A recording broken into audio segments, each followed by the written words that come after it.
Welcome everyone to our webinar today, addressing the mental health needs of young immigrants. We thank you all for joining us for this engaging conversation.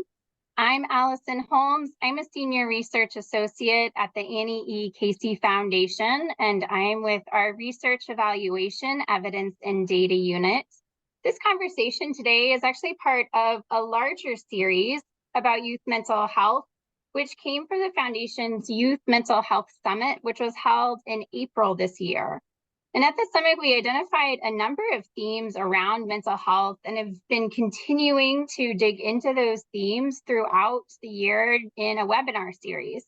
And you can access those previous sessions online, and we actually encourage you to attend the upcoming sessions that are being held later on. So when we think about youth mental health, it's really a big umbrella. So there are ways that we can dig under kind of the youth part of that. Youth is not a monolith. There are lots of aspects of the population. And mental health is not a singular construct as well. So when we think about well-being, there's a lot of nuance when we consider mental health. And so today we're really getting into the conversation for young immigrants under that youth aspect, and then really thinking about mental health and aspects of supporting the strengths and digging into uplifting youth in that way. So this is a really robust conversation, and we're really excited that you're able to join with us as we have a very engaging panel to guide us through this. As we know, we're not going to be able to answer all of the questions, and we're really just diving in deep for what our panel is going to be able to lift up. And so we invite you into this space to just dive in with us as we think about what is happening within the community with our panel. And we're really excited to get into this. So our panel today features Diego, who is a founder of Identity.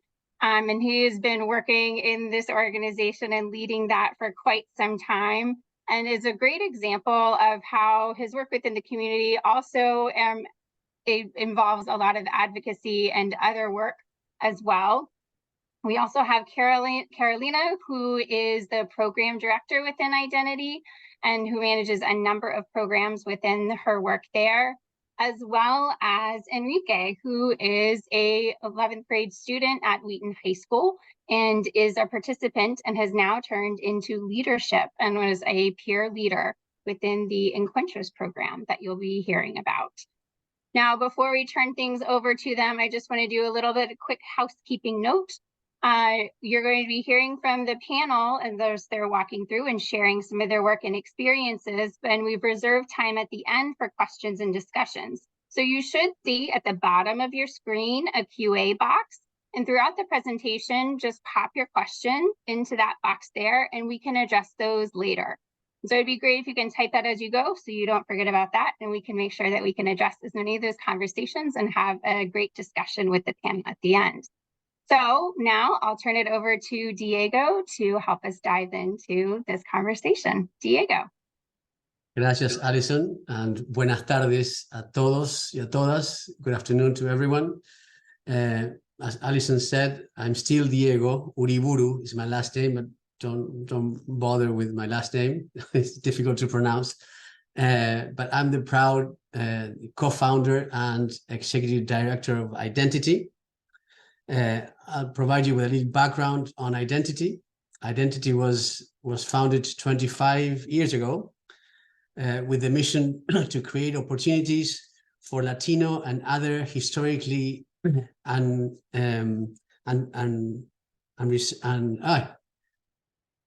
undeserved. Sorry, my English sometimes doesn't work. So Latino and other historically underserved young people and their families, so that they can reach the highest potential and thrive.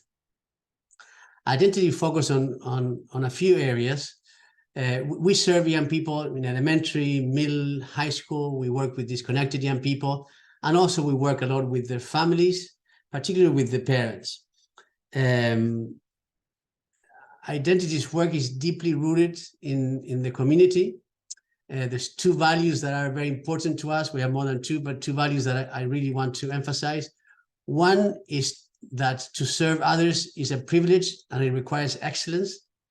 So we see it as an honor to work with the community, and we try our best to provide the best services that we can.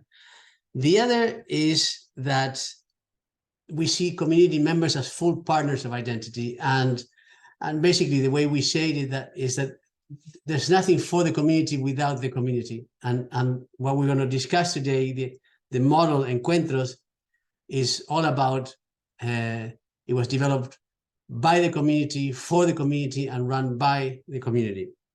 So a little bit more about identity. We work, as I said, with young people in elementary, middle, high school, disconnected youth, plus family. Last year, we served every year around 10 to 11,000 families, impacting more or less 50,000 people. Our geographic area focus is Montgomery County, Maryland. When I co-founded Identity 25 years ago, it was just two of us, and now we have 150 employees. We are in almost 24 schools.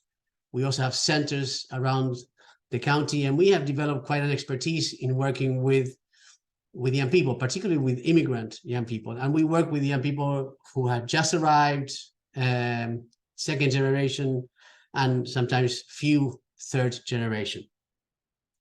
We are a research-based organization. We are a community-based organization, but we also, research has been part of our DNA since the very beginning, because we did not want to assume that what we thought was what the community needed. We always ask the community, what is it that you need? How do you think about this issue? So we have done research alone, but we partner a lot with research institutions like the University of Maryland, who's a partner of ours with Encuentros, and have been on many other topics. And though we have an internal evaluation department, we also work with, particularly with the University of Maryland, in the evaluation of specific programs. And Encuentros has been evaluated by them. I think it's been 3 years or 3.5 years that they have been evaluating this intervention.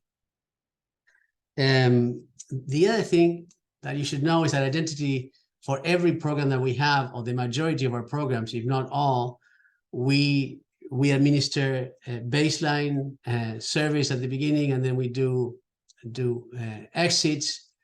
Part of the baseline information that we ask, they're all validated scales, and one of the scales that we use a lot is the ACEs scale, and we've been implementing administering the ACEs scales probably for 8 or 9 years at Identity, both with young people and with parents. And maybe 7 years ago, we felt that the ACEs scale was not taking into account immigration-related ACEs for the young people and their parents. So we partnered with the same team at the University of Maryland to develop additional questions that would measure the immigration-related ACEs. And now the PhD candidate at the time that worked on that is going around the country and talking about it. But it really helped us capture all the adverse childhood experiences that the young people that we serve have undergone. So specifically, so I think I mentioned, if I didn't, then we focus on a few issues. One is education. We're very strong in education. The other one is workforce and employment services for older young people.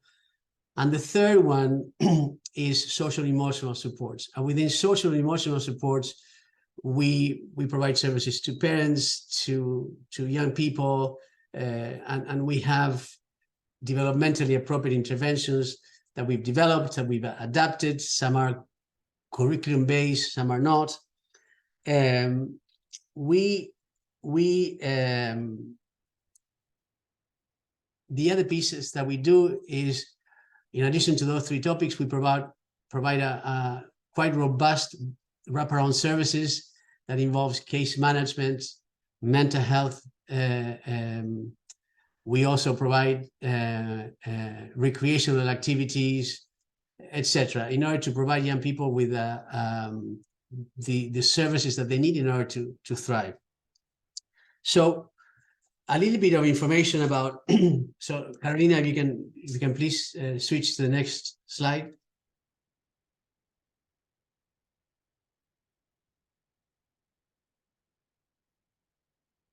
Are we able to switch? I can keep talking. Thank you. So just a quick mention that the project, the model that we're going to talk about today has been possible by the support of many funders, particularly Montgomery County's Department of Health and Human Services and its Latino Health Initiative, and obviously the Casey Foundation. So thank you to them. So a little bit of background about what are the risk and protective factors of Latino youth or immigrant youth that we see. Now, a lot of unaddressed trauma, as the slide mentions. The issue of acculturation is an important issue that affects young people. Sometimes, particularly with immigrant young people, the issue of family separation and reunification. Young people, the parents leave the country and sometimes leave them with the other parent, but many times under the care of an aunt, a grandparent, an uncle, and because of life circumstances, sometimes these young people end up being alone in their home countries. And there's very little communication between parents and young people during the time of separation. My take is that it's because of it's painful, and every phone call, every Zoom call is a reminder of how far away people are, no? Parents are or young people are. So when the young people come to this country, sometimes they find out that the parents are no longer together, that they have siblings that they did not know about, and then the issue of reunifying with the family can have disastrous consequences, because we are not very good at talking and explaining why we left our children behind, what were the reasons, how much we missed them, etc. So the expectations of the parents and the expectations of the young people sometimes don't match, and that creates tremendous amount of conflicts that affects them quite a lot. Then the issue of the language barriers that affect them in school, how they communicate with others that lead to isolation. Then you have to deal with issues that the families deal with, no? Such as housing insecurity, economic insecurity, violence of many types. And the last that will end with are low educational and well-being, future well-being expectations, particularly for immigrant youth, that they come here with tremendous hopes of advancement in career and life. And then when they get to school, the situation gets very, very challenging, and those dreams are hard to sustain. So young people suffer a lot. On the contrary, in terms of the protective factors, if the reunification is strong, then the family could be a very strong protective factors. So are friends. Friends are also a very strong protective factors for those who don't fall. Now, usually gangs try to become family members and try to recruit young people, etc. The resiliency that the young people that we work with possess is admirable. The perseverance, also amazing. And then the other thing that we see a lot is the community networks. Those who dare, who overcome their fears and ask for help, they get a lot of support, and that really help them overcome. So just a little bit of background. So next, Carolina. So what happened to identity?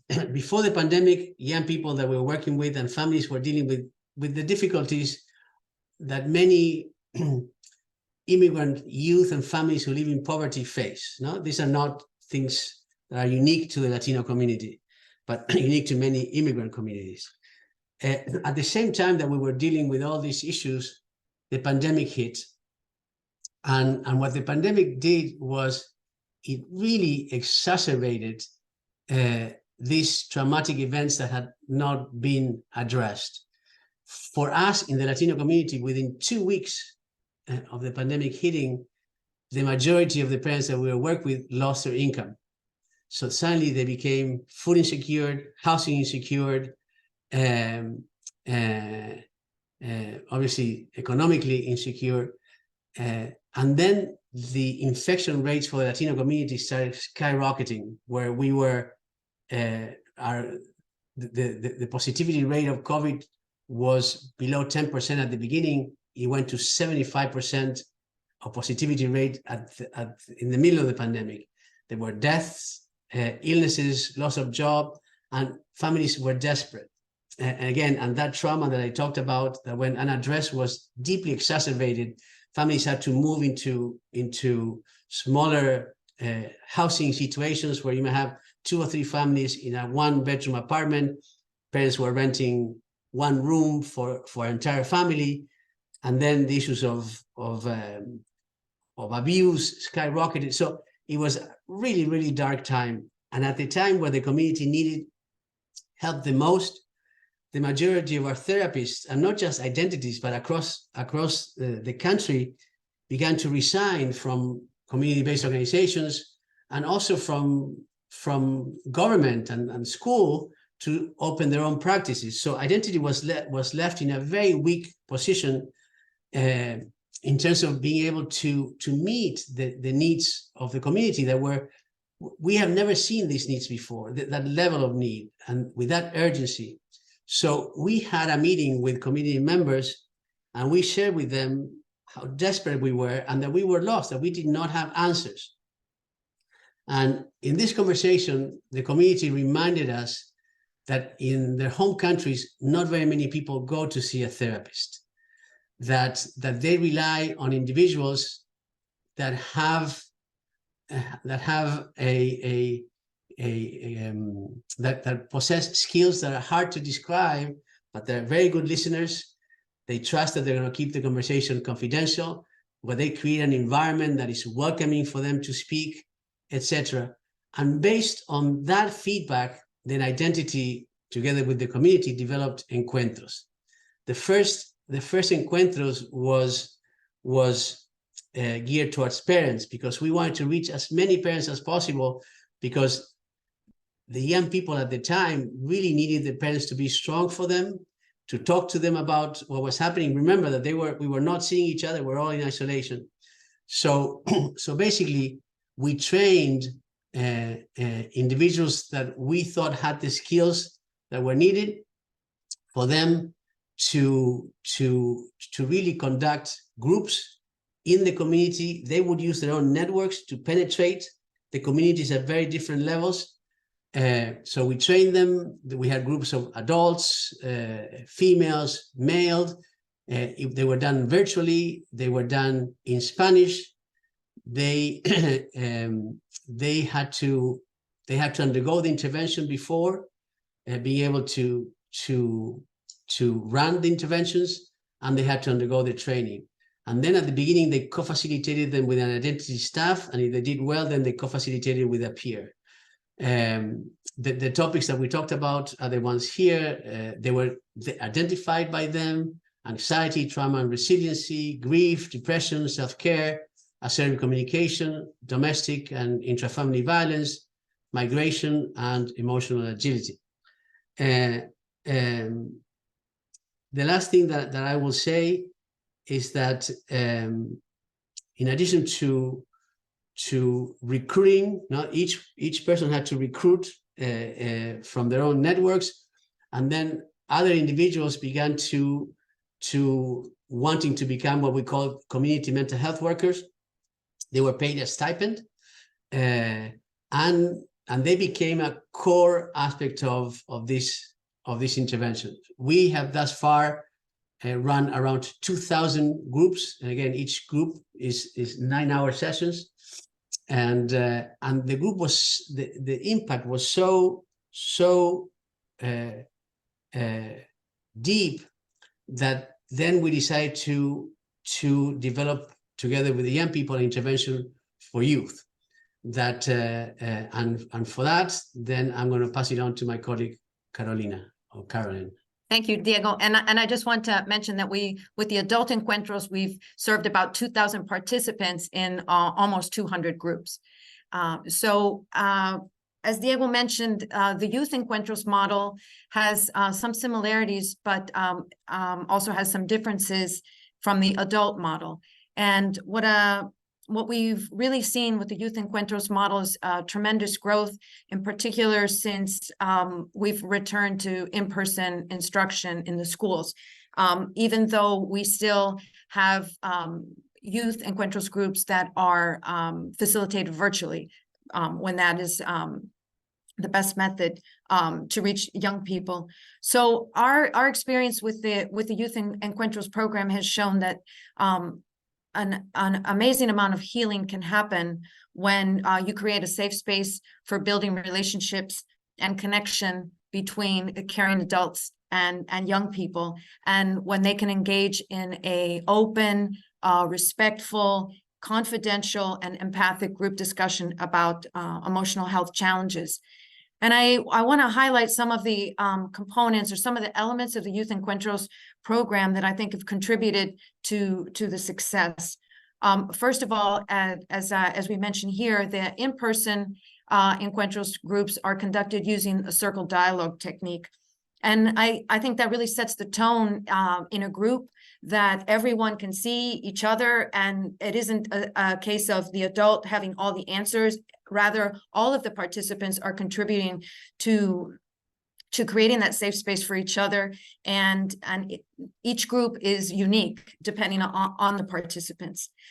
In each group session, participants have the opportunity to practice mindfulness and share other coping strategies, so that they themselves have used to manage difficult situations. And so the participants in the Encuentros group are learning healthy ways to cope with difficult emotions like stress and anxiety and distress. So through the course of the Encuentros program and the 6 sessions, participants are able to connect not only with a caring adult, and that in and of itself has an important impact, but also with each other. And so all of the participants in that group have the opportunity to be a source of wisdom and support for each other. And so I think that community participation is really the key to the success of the Encuentros program. And furthermore, what we've seen in the Youth Encuentros program and had seen before in the adult program was when participants from the group who have experienced Encuentros express that they want to continue, that they want to be a leader, that they want to introduce their peers to this program, amazing things can happen. And so last school year, we decided, let's pilot a youth peer leader component to Youth Encuentros, similar to the what we had seen with the adult community mental health workers. And so this possibility, this added empowerment of a young person, where they can see that not only does the Encuentros program benefit them, but when they see how they, through their agency, through their contributions, they're helping others, that has really also expanded the impact of Encuentros. So I just want to share a little bit about the youth peer leader role before we actually have an opportunity to speak with one of our youth peer leaders.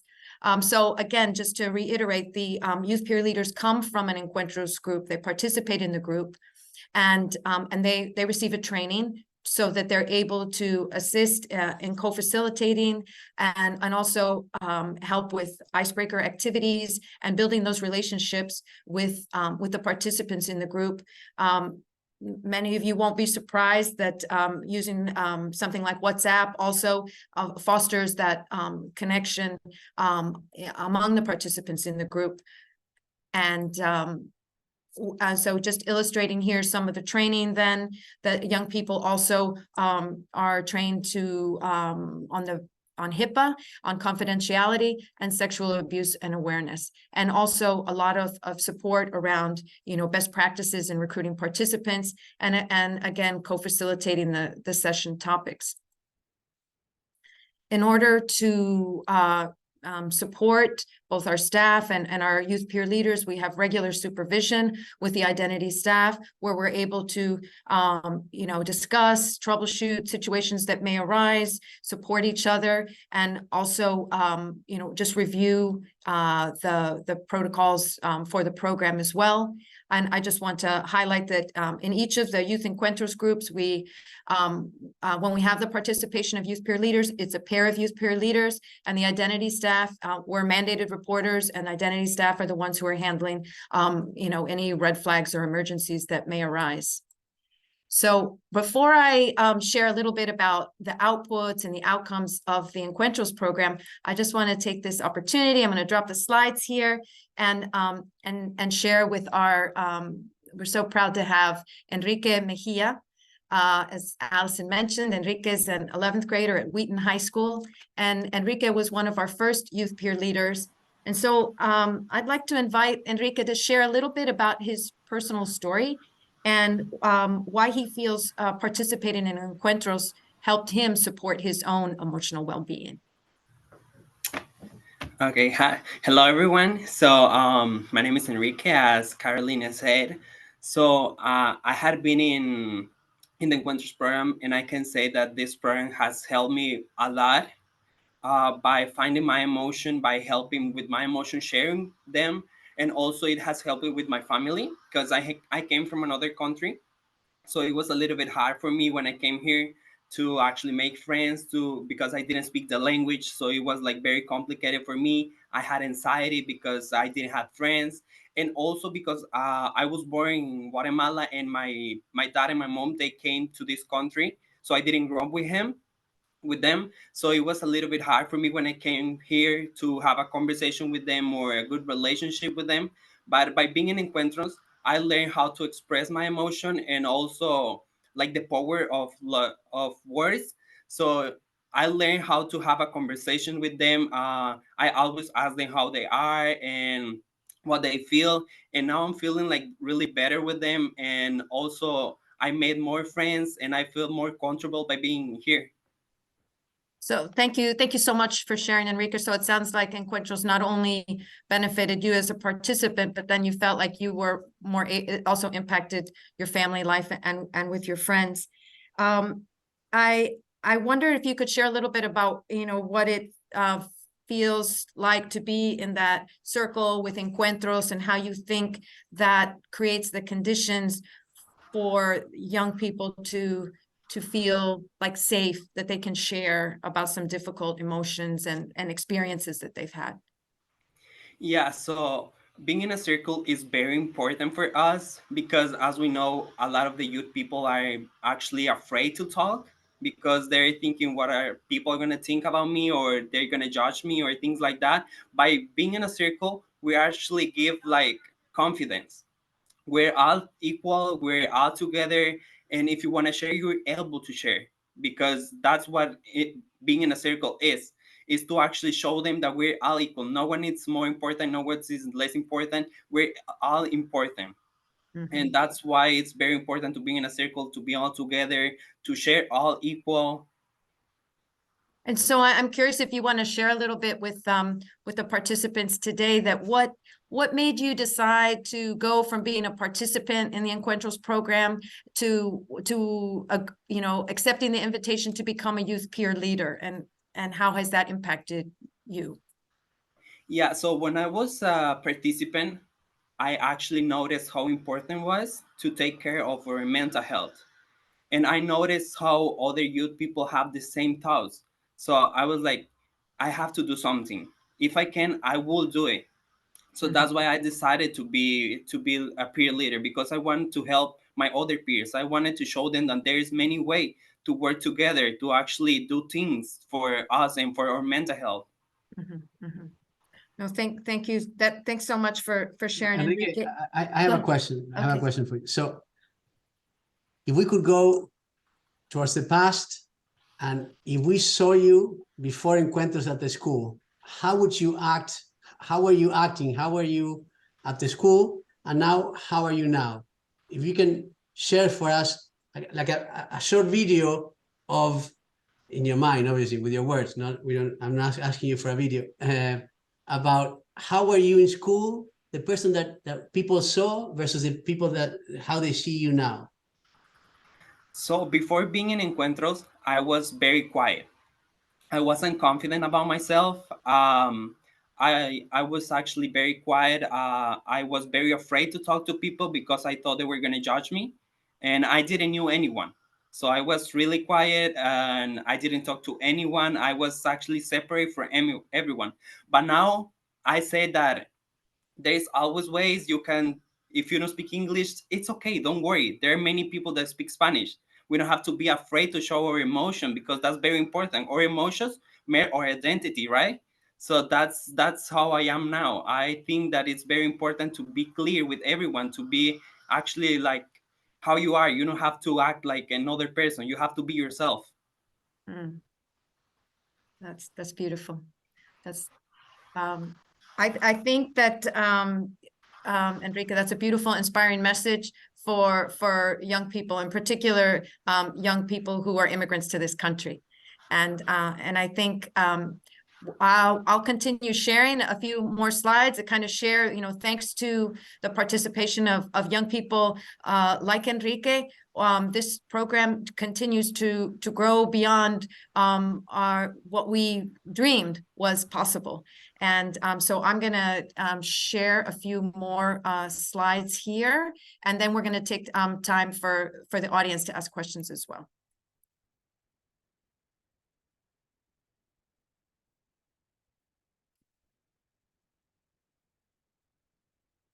So here I just wanted to highlight, as Diego had mentioned, I know the focus today is on the youth encuentros groups, but I just want to mention that when adults are also almost 2,000 adults who have participated in an adult encuentros group are more able to manage their emotional well-being, their emotional health. That has so many positive spillover effects on the family.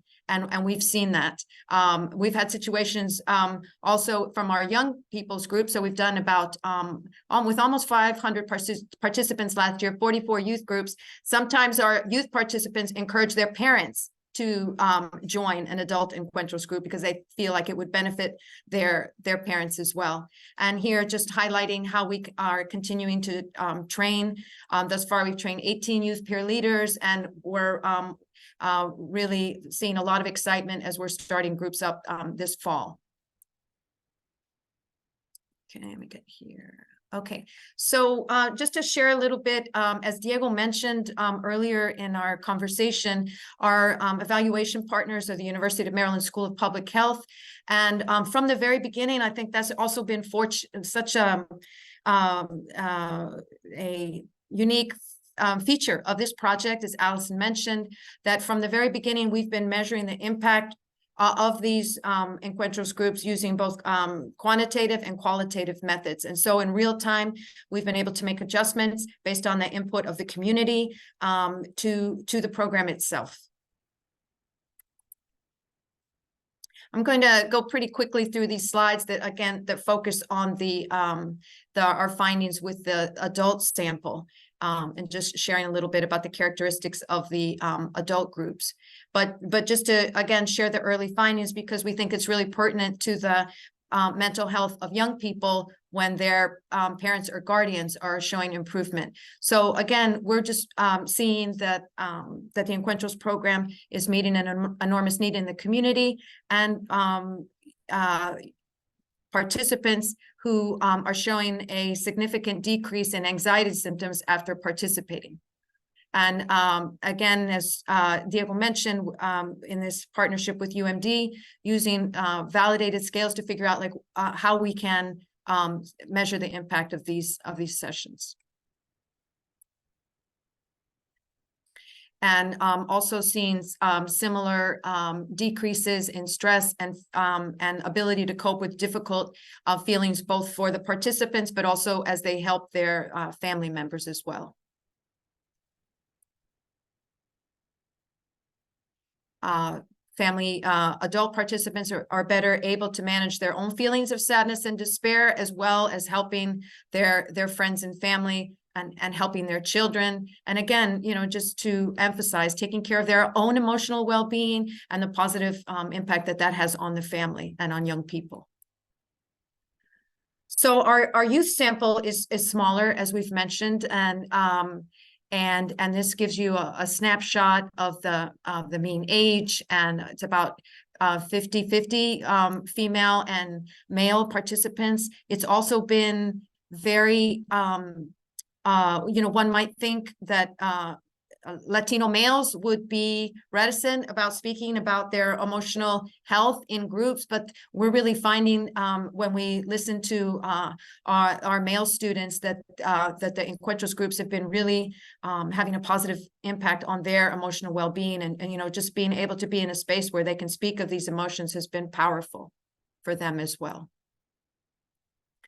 And again, we're seeing similar results among our youth Encuentros participants, and showing that those who were had reported feeling different levels of anxiety have shown a decrease in anxiety symptoms after participating.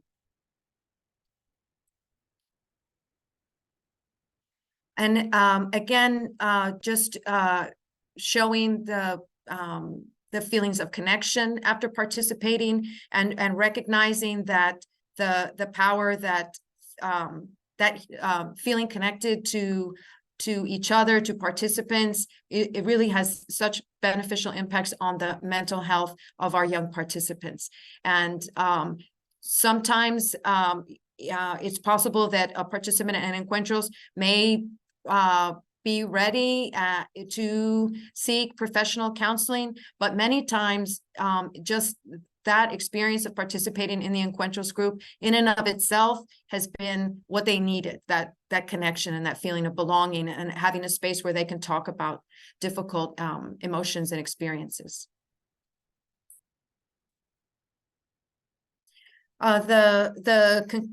Final conclusions of our evaluators, which we wholeheartedly embrace, is that really the power of Encuentros it comes from the community participation, and as such, we believe that this can be a model for others outside of Montgomery County. And again, as Diego has shared, taking listening to the community and involving the community as authentic partners in addressing the youth mental health crisis.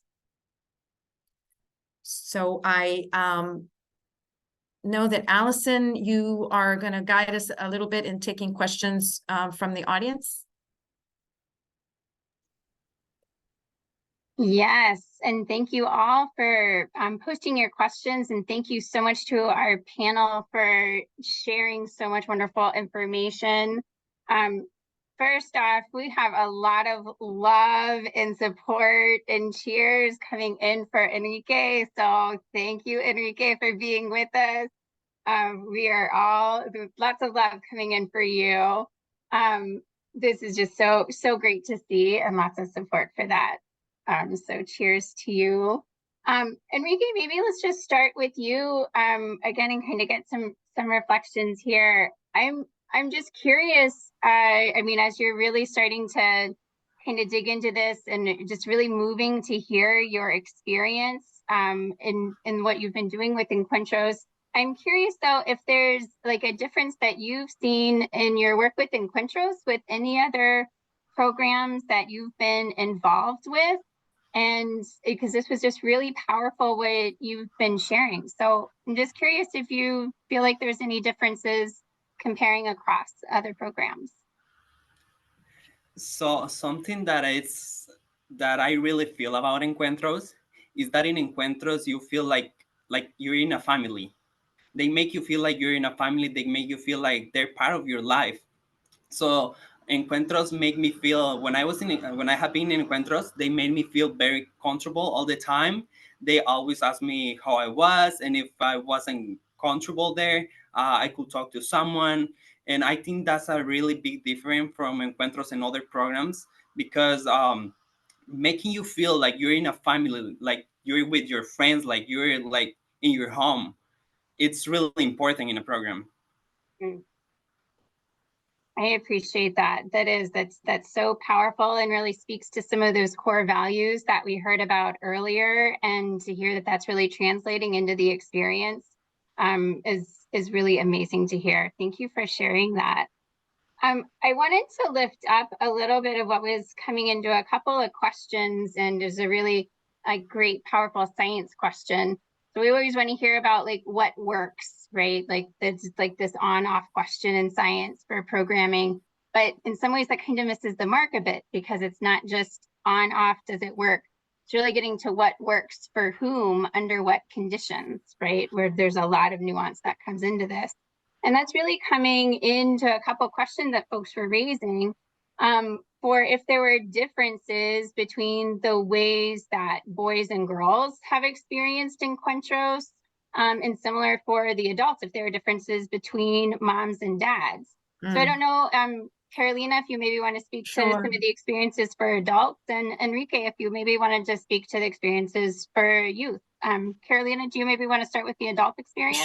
Sure. So I think at the beginning, I think our perception was we began the adult encuentros groups with women and with female community mental health workers, and thinking that perhaps with that Latino males would not want to share in such a way. But I was proven wrong, and my colleague Monica was adamant that let's do an encuentros group with all male participants. And I think the first one we did encourage the community mental health workers to get their partner to agree to be in the group. But once we did that, it was amazing to see the way that that adult males were sharing, and how they too found that this space was like, it was such a relief that they could be in a space and share with others who had similar experiences. And you know, as Diego has mentioned, in the throes of the pandemic, you know, feeling like they couldn't provide for their family, like they, you know, that they were a failure. So having a place where they could share and feel supported and learn from each other about different ways of coping. So we've seen that it's been just as powerful and important and necessary for males as well. And I imagine that we also see that among young people, but I'll let Enrique share a little bit about whether he notices any differences between male and female participants. Yeah, so the difference that I noticed are actually like a little bit similar, because like the girls, they were more like expressive, they communicate more. At the beginning, the boys, they were kind of quiet, they didn't like to share a lot, but like over the time they start to feel like more comfortable with us, and they start to share more about what they feel or what they want to share. So but I think it's because sometimes they feel a little bit afraid to share, because, you know, sometimes their beliefs or things like that, that's why they don't like to share. But over the time they felt more comfortable. So and I think they learn from each other and as others and feel permission or feel safe that they can share in that way in their group. Yeah, that's great. Really getting to, you know, these really core human experiences that transcend beyond what can feel like differences at the start, particularly when you're in that safe space that you've created. That's really powerful. Thank you. Another kind of, you know, difference or interest that someone raised, which was a piece that you had lifted up earlier, Diego, was around language. And if there are differences or how you deal with things, particularly with some of the young people, when there are different levels of comfort in speaking English, Spanish, or different proficiencies with that, what does that look like within the program as you're rolling that out? I think principally the groups have been, even for the youth encuentros groups, have been conducted in Spanish, although we are starting to offer more groups in English. I think we meet the participants where they are. And so when young people express that they feel more comfortable, perhaps that in a group that would be in English, then we're going to find more participants who feel more comfortable in English so that the group can be run in English. But again, when we first began, and because these groups began to address the mental health needs that were created by the pandemic on top of all the other existing difficulties that the immigrant community was facing, the groups were conducted in Spanish. I think I would add that historically, it depends on the level of acculturation, because after a few years, even the immigrant young people begin to improve their vocabulary in English. So they will use the language that allows them to express their emotions the best. And for young people who have just arrived, it will be Spanish or whatever language, whatever places they come from. But in this particular case, Spanish. And we have focused a lot on the recently arrived young people. That doesn't translate to the parents, no, because they've spoken the language for a long time. But again, and now, as I said before, we work with young people with different levels of acculturation. Now we're running groups in English, and we'll continue probably to run them in both languages for a long time. That makes a lot of sense, and I appreciate you sort of naming the importance of meeting people where they are, particularly when your goal is to create that safe space and allow them to continue to feel supported. I'm curious, as we start to think about sort of what happens after we've created that safe space and sort of these other impacts that you're seeing, particularly over time. So I want to give you some space just to, name sort of other impacts of encuentros that you're seeing outside of these specific measured things. And there's also this question of sort of what happens with the participants, sort of what's their interest? Are they staying in touch? Where do things go after that? Sort of outside of the pieces that you've named. Well, I can share a few thoughts, and then I'll also, invite Enrique if you want to share a few thoughts about like what happens, what do you see happen after encuentros? One thing that we've noticed, so that this feeling of being a group and being connected, maybe through even having the WhatsApp group chat, that continues. It certainly continues at the adult level. We've heard about that, and I believe that it also continues at the youth level. So those bonds, those feelings of connection, though that network is something that the participant leaves with, and isn't finished just because the group itself is over. And in some cases, again, young people decide they want to be part of the youth peer leader internship program, so they may stay connected in that way or participate in other programs that Identity offers.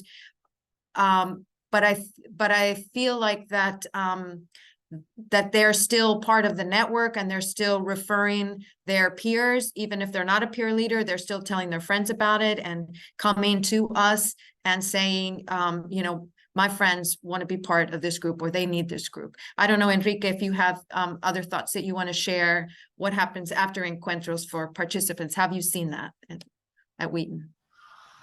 Yeah, so the techniques that they actually learn in those programs, those techniques are going to be with them like all the time. I remember that when I was in those programs, a lot of the students, they came to me and they say, oh, thank you for doing that. Now I know what to do when I'm facing this problem.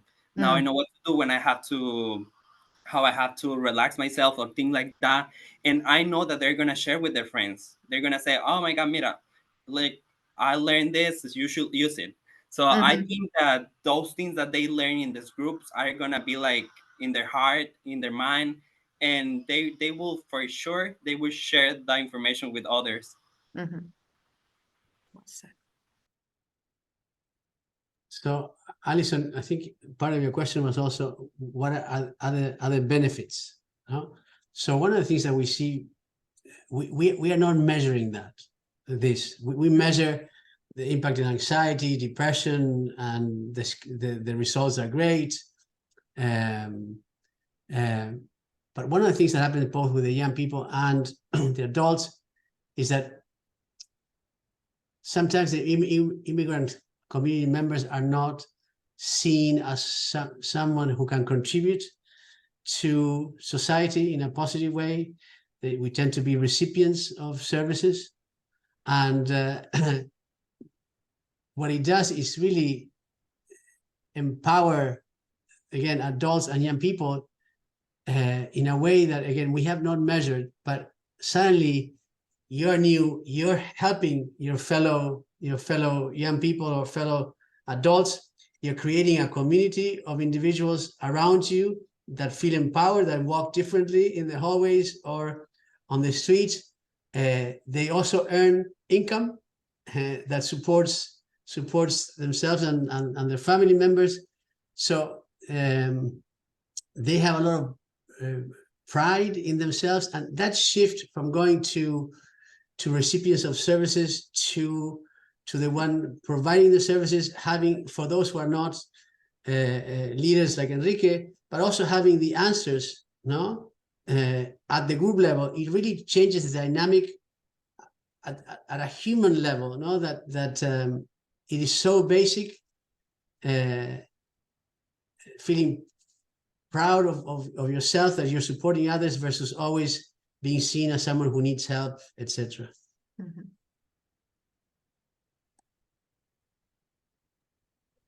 Yeah, I appreciate you kind of lifting that up. This more cumulative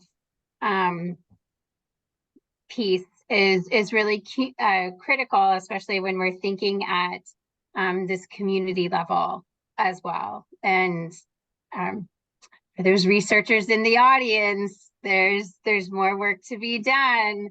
So lots of next steps that we can start to think about. So that's great. Thank you. So we also have some questions in here. So we kind of thought a little bit about like what we see, kind of moving out from the work. But there were a couple questions starting to get a little bit more. And so what does this look like on the ground as you're implementing? So there's a lot about that you were discussing in terms of the development of this. But when you're in place, this takes a lot of partnership, not only with your community members, but those others that are in place, especially for the youth model. So can you say a little bit more about some of those partnerships and what this is like, partnering with the schools and all those different school members in order to get this on the ground? There's a lot of different tentacles that are in this, and it would be great to hear you speak a little bit about that. Okay. So identity, as Diego mentioned, we're in several schools, but I guess I'll start with when we first began to implement Encuentros as schools reopened. We are the managing agency at now 5 Montgomery County public schools, high schools, where we're the managing agency at the school-based health and wellness center. So we have a large presence in the school.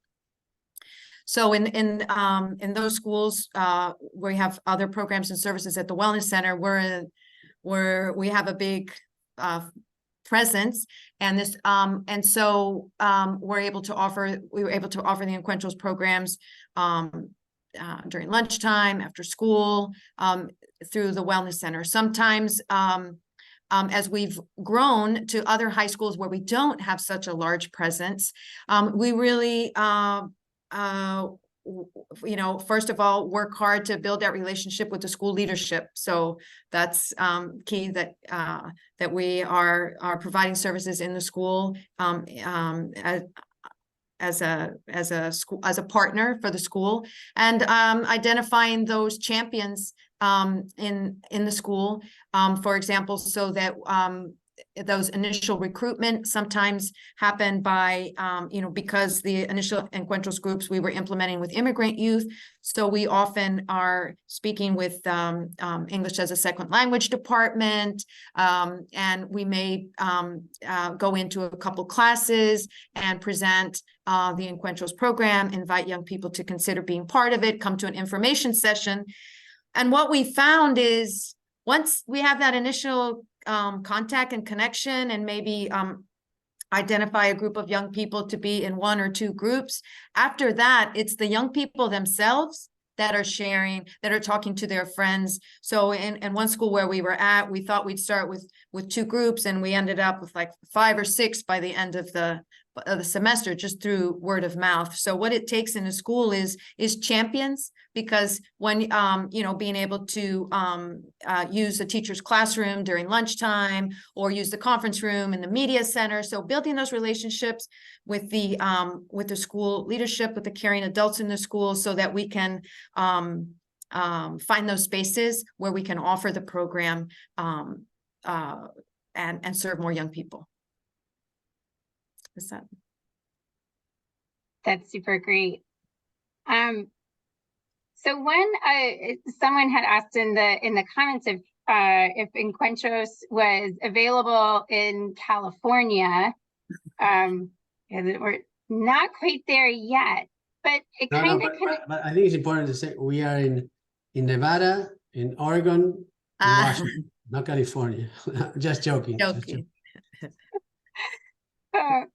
But it does kind of raise this question of what would it look like to have Encuentros in another place? And it kind of raised something for me in terms of, you talked a lot about how this was developed, you know, with so deeply with the members of your community, and how all of this was built out. And on the surface, you know, just saying, looking at the youth model, you know, those topics, getting to know each other, the power of words, stress and anxiety, so on and so forth, you know, really seem like those could resonate with adolescents and young adults, immigrants in any community of any background.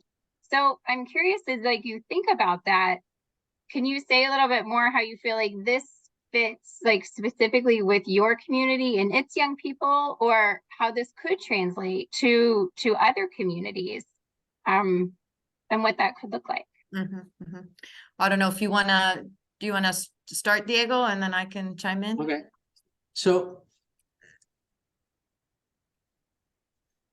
the topics are not really the from my perspective at least, not the most important ingredient. No, we talk about the core elements. The core elements is to build the framework that would allow young people to discuss any topics that they choose. And even within Encuentros, the topics might change in 2 months, because something more important, as it happened with adults, we had to add sessions or maybe take a session because that is more relevant to the parents at that particular time. So it's not so much the topics, but the framework that I think needs to be replicated. And it starts with being culturally, linguistically competent to the particular community that you're serving, having a history of trust, because with adults and with the young people, sometimes it takes a little bit of an encouragement to say, listen, you can do this, you can lead. Somehow for immigrants that come to this country, we've been taught that someone else needs to provide the services, but we tell them otherwise, no, that we have the know-how. So to me, it's some of those framing type efforts that really are going to be the core elements that will allow this intervention to be brought anywhere, basically. That's great. Claro? Yeah, no, I agree with Diego, and I would say, you know, as we're working on growing and expanding in our community here in Montgomery County, those are elements that we're thinking about, and how as we you know, improve and review our program, you know, how can it be a model for others outside of our own community. That's great. Well, thank you for sharing that. Enrique, we'll give you the last word here as we wrap up our conversation.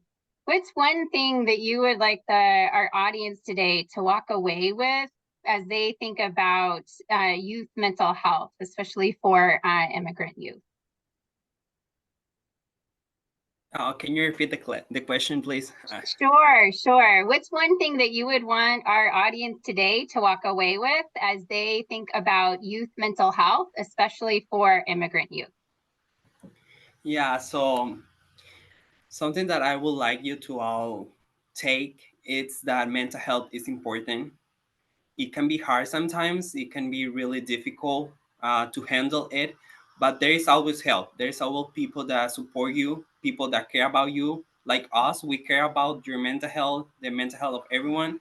And I know being in a new country can be very difficult, especially for the language. But over the time, you're gonna experience different things, and you're gonna know that everyone supports you, and then you're not different than everyone. That's so powerful Last and word. really centered us. Thank you so much, Enrique. Appreciate you, Carolina and Diego. Thank you all for joining us. I really appreciate all of your time.